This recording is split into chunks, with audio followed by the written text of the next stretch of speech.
Ciao a tutti e benvenuti. Oggi sul Plastico Trick Track i passeggeri non hanno l'iPhone, ma i gettoni. I miti dei ragazzini sono uomini semplici che si chiamano Dino Zoff, Fabio Capello, Gaetano Scirea. Da un appartamento vicino alla stazione si sente in sottofondo The Dark Side of the Moon dei Pink Floyd, uscito da pochi anni. La vita trascorre con ritmi meno forsennati e molto probabilmente più umani. Sì, avete capito, siamo tornati nella seconda metà degli anni 70. Anche le ferrovie italiane sono diverse. A prevalere in assoluto sono le livree grigio ardesia sulle carrozze e il castano Isabella per quel che riguarda i mezzi di trazione. La livrea grigio nebbia verde magnolia contraddistingue i rotabili più veloci, mentre le prime carrozze Eurofima iniziano a spezzare gli schemi. È una ferrovia ancora capace di unire un paese e che cerca di modernizzarsi. Un treno regionale proveniente dalla stazione di Montagna è formato da carrozze 21, 46 e 100 porte. Trazionato da una E636 senza troppa fretta, incrocia una coppia di Ale 601, forse una sezione di un treno ben più prestigioso.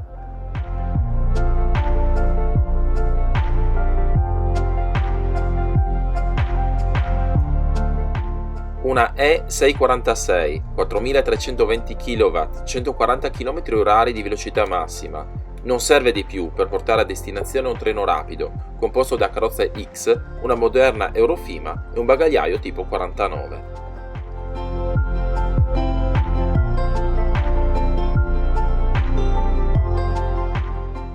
Giunto a destinazione, il treno regionale entra in stazione elegantemente, col suo lento incedere e il rombo dei motori della locomotiva interrotto dallo stridere del sistema frenante. Questa è ferrovia. Il convoglio si attesta al binario 4, pronto a ripartire con un'altra motrice in direzione opposta.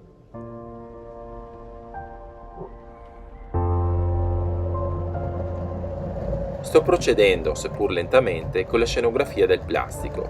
Devo sistemare numerosi punti e arricchire le scene con parecchi dettagli.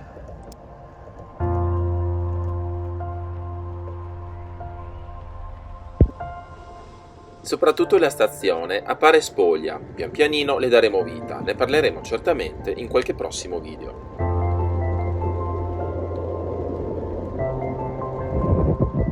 Nel frattempo il treno rapido entra in stazione, sul binario 1. Una E428 staziona sul tronchino, in attesa di entrare in servizio. La E636, titolare del treno regionale, o accelerato, viene sganciata. All'altro capo del treno è proprio la E428 di prima serie, con avancorpi ad attestarsi per ripartire. Con la sua imponente mole, le 4 grandi ruote motrici, legate ancora ai concetti del tempo del vapore o della trazione trifase, la sua storia tra orgoglio e fallimento ne fanno una macchina piena di fascino, la cui presenza su un plastico fa sempre un certo effetto. Le prime E428 sono entrate in servizio nel 1934 per essere l'emblema delle allora ferrovie italiane. Con la loro potenza hanno trainato i treni passeggeri più lunghi e pesanti sulle linee principali della penisola. 19 metri di lunghezza, 131 tonnellate di massa, 2800 kW di potenza oraria. Queste macchine hanno in realtà dato qualche noia, in particolar modo al sistema frenante, sin dalla loro messa in servizio, per cui la velocità inizialmente prevista a 150 km/h è stata abbassata a 130. Ciò nonostante hanno prestato servizio egregiamente fino ai primi anni 90.